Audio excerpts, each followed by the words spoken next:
আলহামদুলিল্লাহ আলহামদুলিল্লাহিল্লাযী খালাকাল ইনসান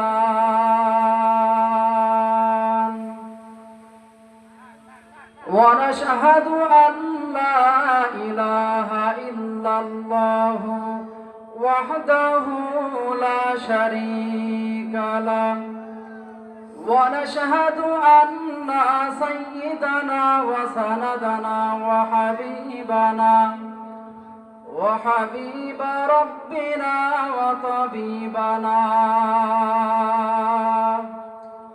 وطبيب قلوبنا ومولانا محمدا عبده ورسوله الذي أرسل إلى الخلق بشيرا ونذيرا وداعيا إلى الله بإذنه وسراجا منيرا أما بعد فأعوذ بالله من الشيطان الرجيم بسم الله الرحمن الرحيم ألف لام را كتاب أنزلناه إليك لتخرج الناس من الظلمات إلى النور وقال النبي صلى الله عليه وسلم أخلص دينك يكفيك العمل القليل যদি জীবনটা বিলাতে চাও যদি রক্ত ঝরাতে চাও যদি জীবনটা বিলাতে চাও যদি রক্ত ঝরাতে চাও দিনের পথে খোদা রাহে জীবনকে বিলিয়ে দাও যদি জীবনটা বিলাতে চাও যদি রক্ত ঝরাতে চাও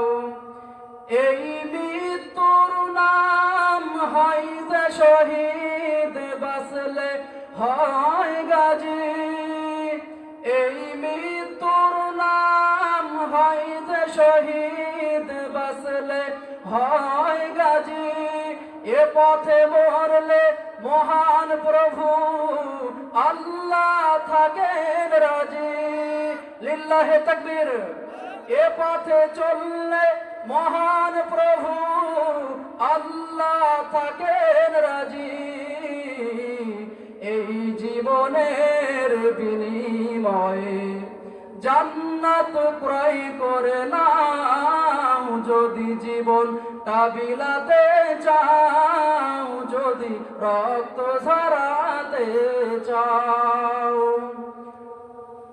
সকলে মুহাব্বতের সাথে দরুদ শরীফ পড়ো আল্লাহুম্মা সাল্লি আলা মুহাম্মাদিন নাবিয়্যিল উম্মিয়্যি ওয়া আলা আলিহি ওয়া সাল্লিম তাসলিমা চুয়াডাঙ্গা জেলার সিলিন্দি পাড়ার মুসলমান আমি জানতে চাই যেই জবান দ্বারা আমি আপনি কথা বলতেছি এই জবান যিনি দিয়েছেন তিনি কে তিনি হলেন আমাদের রব আল্লাহ কথা বলে ঠিক কিনা এই জবান দিয়ে আল্লাহ পাক আপনাকে আমাকে কথা বলার শক্তি দিয়েছেন এই জন্য আল্লাহ পাক বলেন আলাম নাজআল লাহু আইনাইন ওয়া লিসানাও ওয়া শাফাতাইন আল্লাহ বলেন আমি আল্লাহ তাআলা তোমাকে দুইটা ঠোঁট দিয়েছি জিহ্বা দিয়েছি কথা বলার শক্তি দিয়েছি সিলিন্দি পাড়ার মুসলমান একটু পৃথিবীতে নজর দিয়ে তাকায় দেখেন এমন ব্যক্তি আছে যাদের জবান নাই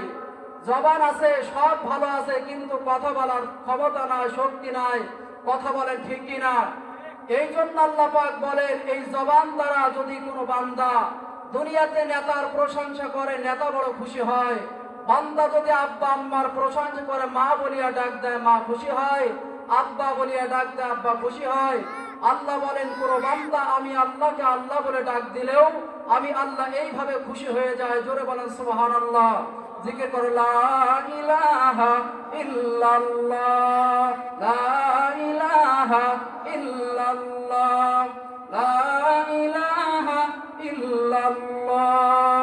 ও নাম নিলে যাবে বিরহের জ্বালা, গলেতে পারো সে নামের মালা। ও নামের তুলনা হবে না, হবে না, ঠিক কিনা বলেন? ও নামের তুলনা মেলে না, মেলে না, তুলনা নাই, নাই, নাই। এসো না আল্লাহর নামে গান গাই, এসো না বলো প্রাণ জোড়ায়। আল্লাহু আকবার বলো, আল্লাহু আকবার, আল্লাহু আকবার বলো, আল্লাহু আকবার। লা ইলাহা ইল্লাল্লাহ। আল্লাহ মাবুদ প্রভু আমাদের, রাসূলে আরবি নেতা আমাদের, ঠিক কিনা বলেন? কুলে মাখলুক ভাই আমাদের, কণ্ঠে মোদের একই কালেমা, লা ইলাহা ইল্লাল্লাহ, লা ইলাহা ইল্লাল্লাহ মুহাম্মাদুর রাসূলুল্লাহ। সুবহানাকা লা ইলমা লানা ইল্লা মা আল্লামতানা ইন্নাকা আনতাল আলিমুল হাকীম। আল্লাহুম্মা রব্বি আন্নি মাগলুবুন ফান্তাসির। সকলে একবার বলেন আল্লাহুম্মা আমিন। যদি কথা দাও বন্ধু, দিনের পথে দৃঢ় থাকবে, কথা দাও দিন কায়েমের অগ্রণী ভূমিকা রাখবে, তবে তোমাকে কোরআন শোনাবো, যে কোরআনের হৃদয়টা জাগবে। লিল্লাহে তাকবীর। আমার গানে যদি সবার মনে ইমানি দীপ্তি ছড়ায়, আমার সুরে যদি সবার প্রাণে জিহাদি চেতনা যোগায়, তাহলে আমার এই কণ্ঠ আন্দোলনের কাজে লাগবে। আল্লাহর জমিন, আল্লাহর দ্বীন কায়েম করার জন্য, কোরআনের রাজ কায়েম করার জন্য, বাংলার জমিনে সকল প্রকার স্বৈরাচার জালেম নাস্তিক মুরতাদদেরকে নিস্তানাবুদ করার জন্য প্রত্যেকটা সমাজে, প্রত্যেকটা ইউনিয়নে, প্রত্যেকটা উপজেলায়, এমনকি পার্লামেন্ট পর্যন্ত কোরআন দিয়ে সাজাতে চাই। যদি চাই রক্ত দিব, কাল্লা দিব। কারা কারা প্রস্তুত? দুই হাত তুলে মালিককে দেখায় দেয়। লিল্লাহে তাকবীর, নারায়ে তাকবীর। আলহামদুলিল্লাহ। আল্লাহ পাকের দরবারে লাখো কোটি শুকরিয়া যে আল্লাহ পাক অত্যন্ত মহাব্বত করে দ্বীনের মজলিসে বসার তৌফিক দিয়েছেন। সময় অনেক অল্প, কথা বলার ছিল বেশি। আল্লাহ পাক রব্বুল আলামিন হেদায়েতের চাবি আল্লাহ নিজের হাতে রেখে দিয়েছেন, যার কারণে আল্লাহ পয়গম্বরের হাতেও হেদায়েতের চাবি দেন নাই। কথা বলেন ঠিক কিনা? এই জন্য আল্লাহ পাক বলেন, ইন্নাকা লা তাহদি মান আহবাবতা ওয়ালাকিন্নাল্লাহা ইয়াহদি মান ইয়াশা। আল্লাহ পাক রব্বুল আলামিন বলেন, নবীর হাতে যদি হেদায়েতের চাবি থাকতো, নবীকে মায়া করেছেন নবীর চাচা আবু তালেব। এই চাচা এত মহাব্বত করেছেন, মায়া করেছেন নবীজি। নবীজির হাতে যেহেতু হেদায়েতের চাবি নাই, আল্লাহ পাক তাকে হেদায়েত করার তৌফিক দেন নাই। কেননা আল্লাহ পাক তার নিজের হাতে হেদায়েতের চাবি রেখেছেন। পয়গম্বরগণের হাতে যদি হেদায়েতের চাবি থাকতো, পয়গম্বর নূহ আলাইহিস সালামের সন্তান কেনান হেদায়েত পাইতো, কালিমাওয়ালা হইতো। পয়গম্বরগণদের হাতে যদি হেদায়েতের চাবি থাকতো, পয়গম্বর ইব্রাহিম আলাইহিস সালাম তার পিতা আজরকে হেদায়েত করে জান্নাতের মেহমান বানাইতে পারতো। কথা বলেন ঠিক কিনা? এই কোরআনের মাহফিল, কোরআনের আওয়াজ কত মধুর। মায়ার নবী কোরআনে কারিমের তেলাওয়াত করে মুসলমান ইমানদার। পয়গম্বর আরবি সাল্লাল্লাহু আলাইহি ওয়াসাল্লাম কোরআনে কারিমের তেলাওয়াত করে। আবু জেহেল কোরআন শুনতে আসে, উতবা আসে, ওয়ালিদ ইবনে মুগিরা আসে। এক পর্যায়ে সবাই কোরআন শোনার জন্য আসে। কারণ নবীজির কণ্ঠের তেলাওয়াত এত সুন্দর, এত মধুর আওয়াজ, আওয়াজে নবী কোরআনে কারিমের তেলাওয়াত করেন। আবু জেহেল শোনে, উতবা শোনে, ওয়ালিদ ইবনে মুগিরাও শোনে। ওরে সিরিন্দে পাড়ার মুসলমান আল্লাহর বান্দা যুবক, আজ কোরআনে কারিমের তেলাওয়াত থেকে অনেক পিছনে আমরা আছি। কোরআনে কারিমের তেলাওয়াত বড় সুন্দর, কথা বলেন ঠিক কিনা?